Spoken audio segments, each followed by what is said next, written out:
Hello guys, we have quite at the end of the first series of Chocozone podcasts, but at the end there are always great surprises. Today we have a real from tree to bar that is arriving from Australia. Yes, in Queensland where we meet Chris, the founder of Charley's Chocolates that makes from tree to bar, and thanks to his chocolates and to his plantations, he has created also a tourist attraction for each one that want to know more about the cocoa and about the creation of chocolates. Welcome to all the chocolate lovers and makers. We are at the second last episode of this first edition of Chocozone podcast. This time we are back in Australia. We have just been in Australia with the Australian SBM area. We met in one of the first episodes, Jessica Pedimont. But now we are in the Queensland, in the northeast of Australia. And here there is a from tree to bar. Guys, it is real, it is not a joke. Also in Australia, there is the cocoa trees, and in the same place they make chocolate. So we are here with Chris Jahnke, the owner and founder of Charley's Chocolate. Hello Chris, how are you? Hi Chris. Thank you very much, and thank you for inviting me onto your podcast. It's a pleasure. It's a pleasure also because you are a special one. No, it is. You have a lot of things to say to us, not only about the from tree to bar, but also about your history. So I know that you arrive in Queensland and you decide to make chocolate after a lot of different experience. And so please tell us about it. Before of chocolate, who was the job you did and why you go from the cold Melbourne to the Queensland? Yeah, well, look, the cold has probably been one of the deciding factors. I'm not a very enthusiast for cold. I actually come from Germany originally, so moved to Australia, to Melbourne, and got a little bit warmer, and then. As I started to get a little bit older, it was time to move north. And where I am now is actually some 3,000 kilometres north of Melbourne. So Australia is a very, very large country. It's not many countries where you can travel 3,000 kilometres and still be in the same country.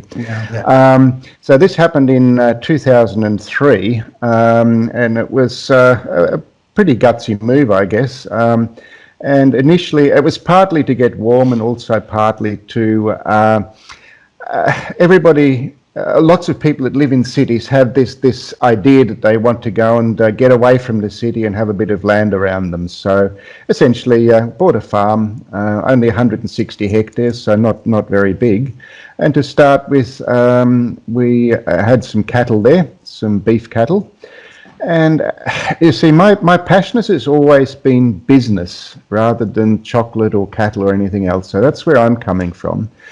And after a while, it was time to do something else, and investigated a whole lot of different things that you can do here in the tropics. And this is a very tropical climate, very close to the equator, only 17 degrees from the equator, so very hot.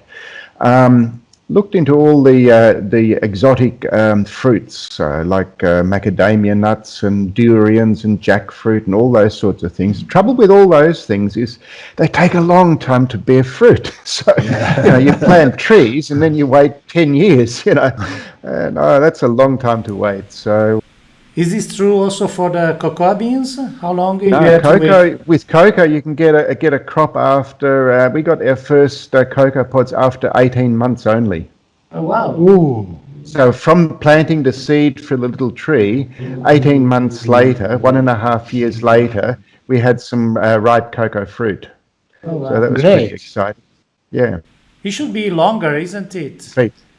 Pardon? It's normally longer, or am I mistaken? It's normally longer, but the trees here on this plantation are grown on a trellis system, which speeds the whole process up. It's all about light intervention and stuff like that. So you get a much quicker return. Fantastic. So that started in 2003. So it's been 7-8 years now since those first cocoa trees went in, and it's sort of kind of grown on us, as we've gone along. And so 2012, the cocoa beans, and you also have sugar now. Well, it's a sugar growing area. No, I don't grow any sugar. No, you don't grow it. but it's certainly a sugar growing area. There's lots of sugar cane farms around the place. And there's a little way away, there's also some dairy producers. So I guess if you're going to make milk chocolate, you've got cocoa, you've got sugar, and you've got milk, or milk powder. You don't need much else. All very local. The only thing we don't make here just yet is cocoa butter. We're still importing that, but I've been having a look at your little cocoa butter press, so I'll talk to you about that one day. Yeah. But so you're using the sugar that is around your area. I mean, you are making your 2 ingredients chocolates. Okay. So it is a full one origin chocolate.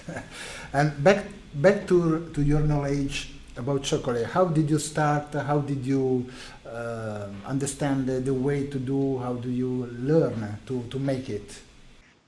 Well, because there's not really at that stage, there were no bean to bar producers. So I asked a lot of people a lot of questions. And, fortunately, the Department of Agriculture had done a little bit of work. I was very fortunate. There's a lady up here by the name of Dr. Smelia Lambert, who has spent most of her working life working for the Mars Corporation, and she lives just up the road. So she was extraordinarily helpful and very, very generous with all of her assistance and help.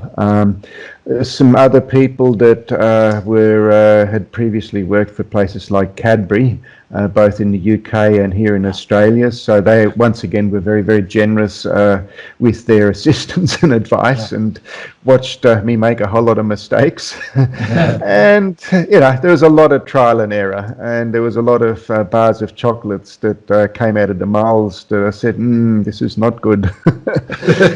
But, fortunately, as we went.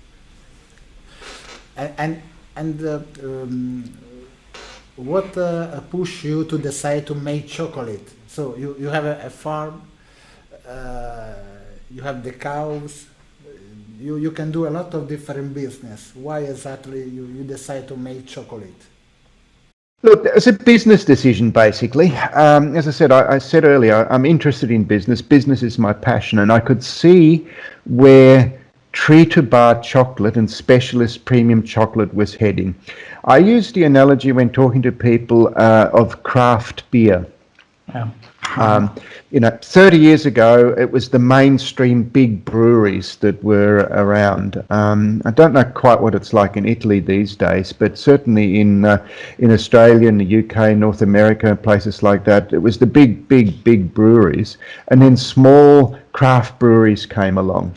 And in Australia, particularly now, craft breweries or craft beer is like 20% of the market. It's grown from nothing to 20% in a very, very short time. And I could see a chocolate going the same way. I mean, coffee's gone the same way. Coffee, used to be, I don't know, coffee's, very special in Italy, but coffee was another one of those mainstream products that has become more and more segmented and more specialized and more premium. And I really thought that chocolate would go the same way, bean to bar chocolate, premium chocolate. So I saw it as a business opportunity. Sure. I see. Can you describe a little how is your production now? I mean, all the process in your factory. I mean, not in details, but just. Look, I've done things a little bit different. I do things differently. Okay. Because of where we are, there's very much climatic conditions. We have cyclones here. We had a cyclone here, or hurricane as they call it in the Northern Hemisphere, in 2010, wind speed of 340 kilometers an hour. Wow. That destroys a lot of things. That's scary. It's very scary. So the factory I've built in 40-foot shipping containers. the big shipping containers, as a modular system.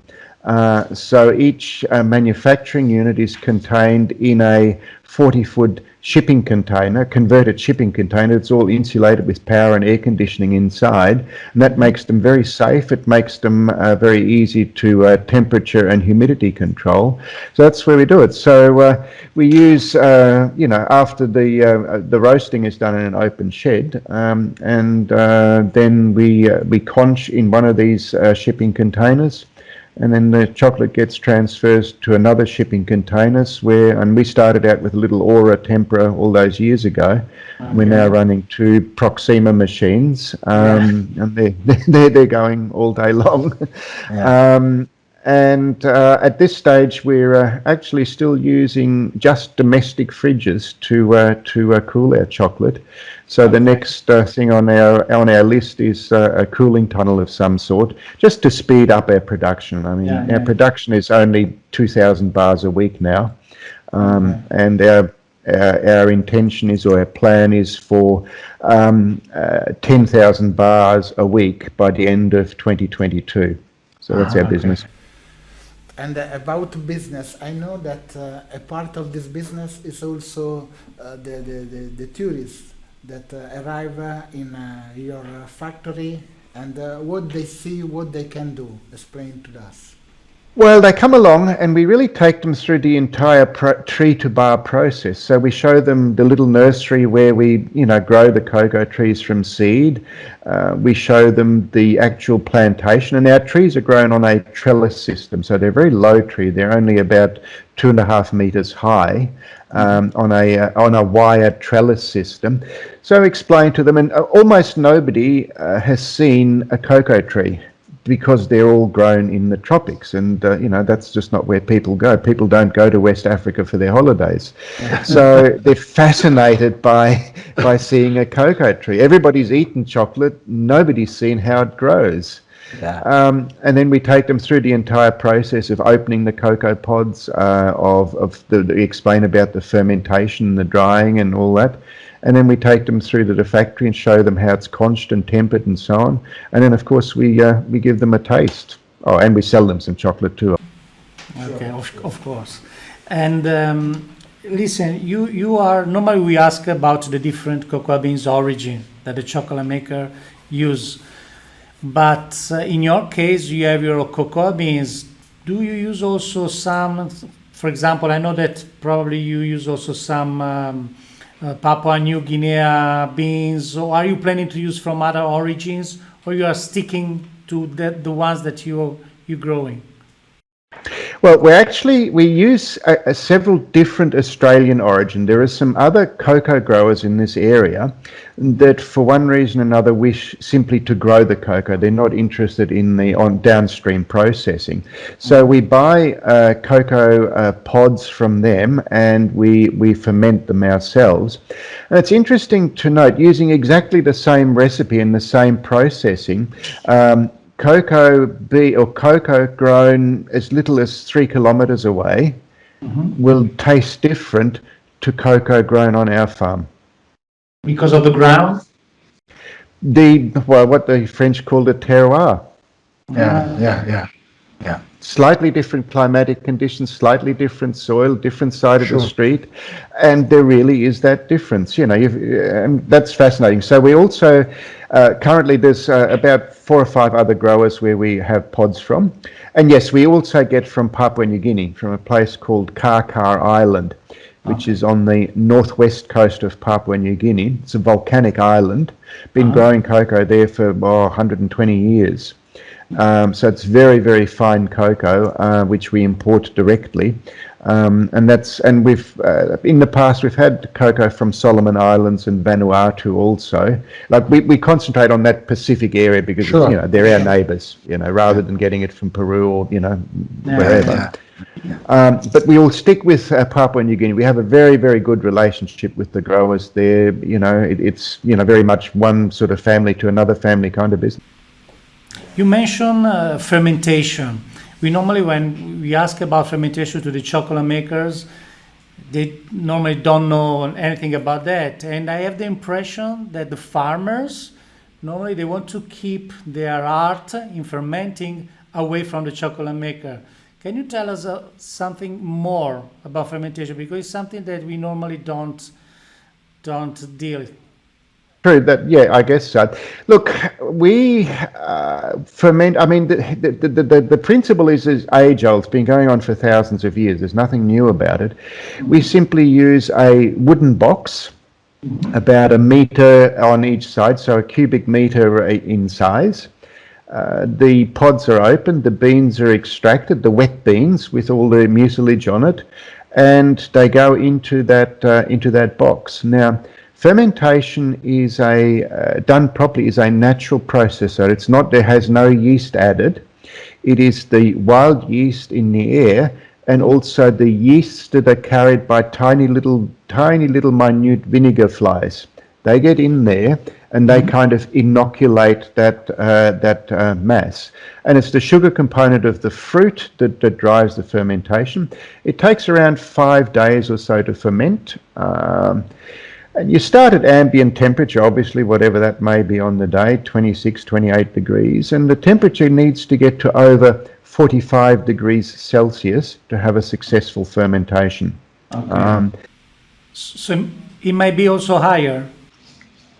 Sometimes it gets higher. During summertime it gets higher, yes. It gets closer to 50. In the wintertime, which we're coming into now, we actually have to use some heat pads on the outside of the box to help kick off that fermentation initially, to get it up to temperature. And after 5 days, and there's a critical point where you have, and I don't really quite, I'm not a scientist, but the nature of the yeasts in the mix changes, and you've got to catch that moment, because if you let it go on too long past that point, you'll get very, very off flavors in your chocolate later on, and there's no disguising those. And incidentally, that's why a lot of people use things like vanilla in their chocolate, because it does mask bad flavors. So you catch that moment and you dry the beans. Simple as that. Okay, but considering the temperature that the bean that can get into the bean, the core of the bean, do you think that the raw chocolate is something possible? Something that complicated question. This is a complicated question. Be careful in the answer. Someone says 42, some other says 46. But actually, I know that in fermentation, the bean can get also up to 52 Celsius. So how can you tell that you can produce a raw chocolate if already in fermentation you get those temperatures? Dangerous question. Look, it's a I mean, you start to get into all sorts of food safety issues there as well. I know there is a fellow here in Australia who actually produces a raw chocolate. He ferments his chocolate, but then he doesn't roast his beans. So he uses a raw bean, an unroasted bean. And look, there's people I know that in South America, they actually, the juice that comes out of that ferment, they again ferment that and make an alcoholic drink from it. We haven't done that here because you've got to have a license for that. So, but yeah, look, I think I'm pretty happy with what we're doing. So I don't think the raw path is not one I'm going to go down. It's just too complex. I see. That's it. So back to chocolate. Where do you sell your chocolate, and in which way? Do you use also the web? Do you export out from Australia? You sell only to the visitors in your farm? Which way you sell your product? Yes, yeah, all of those. Look, a big part of our business is online these days. So our website is very busy. So every day we ship out chocolate just domestically within Australia to individual customers. We have a number of retailers, with us probably about 30 or 40 retailers that on-sell our chocolate. And we're just starting now to look at export markets. We're talking to a chain of premium supermarkets in Singapore. And strangely enough, I had, about a month ago, I had an inquiry from Switzerland, of all places. So they're very interested because of the novelty of Australia and the novelty of tree to bar. So that appeals to them. And as you probably know, the Swiss are have the highest per capita consumption. Yeah, it's a great market for you. Great market for you. Yeah, and they like to do experiments. Yeah.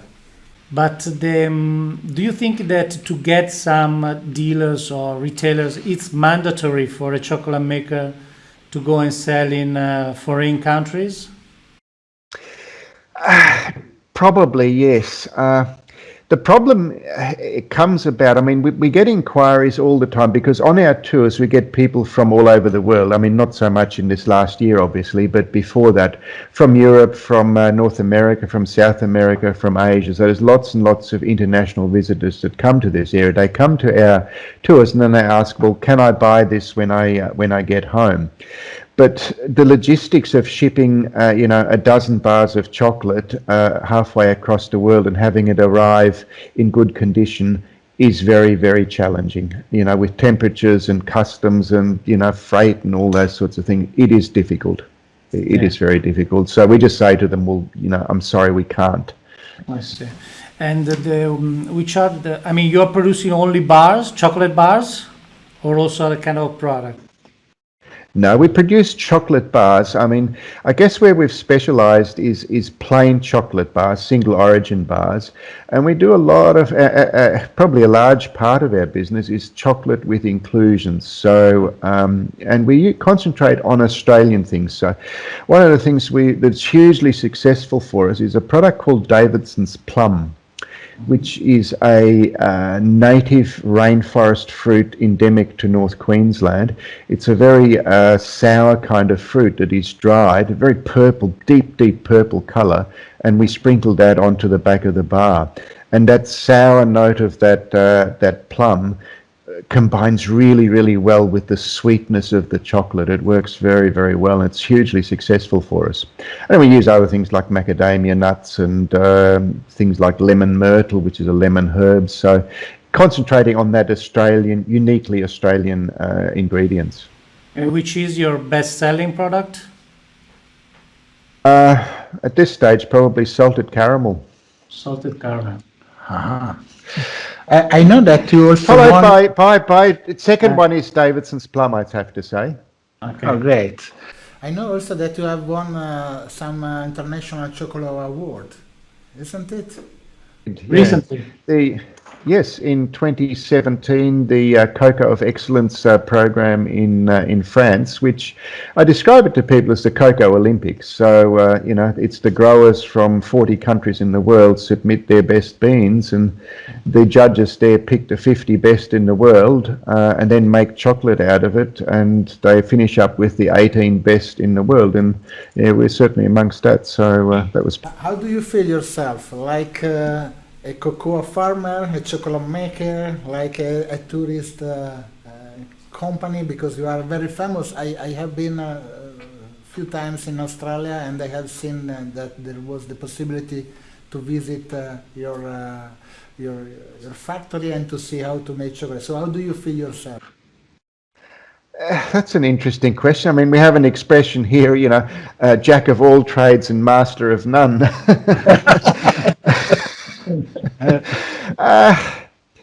Look, I guess at the end of the day, I see myself as a business person because I enjoy very much putting all the pieces together and making all the pieces fit together. So I don't see myself as a chocolate maker or a tourism operator or any one of those things. I see myself as a business person that manages to make something that makes people happy.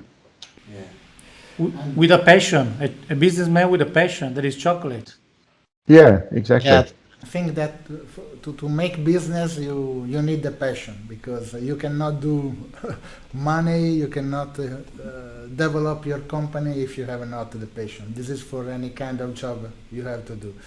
In our podcast, we love the chocolate artisan, and we tried with the COVID issue to keep high the alert on the chocolate makers, and also for this we do always the last question. We are quite finished to our guests.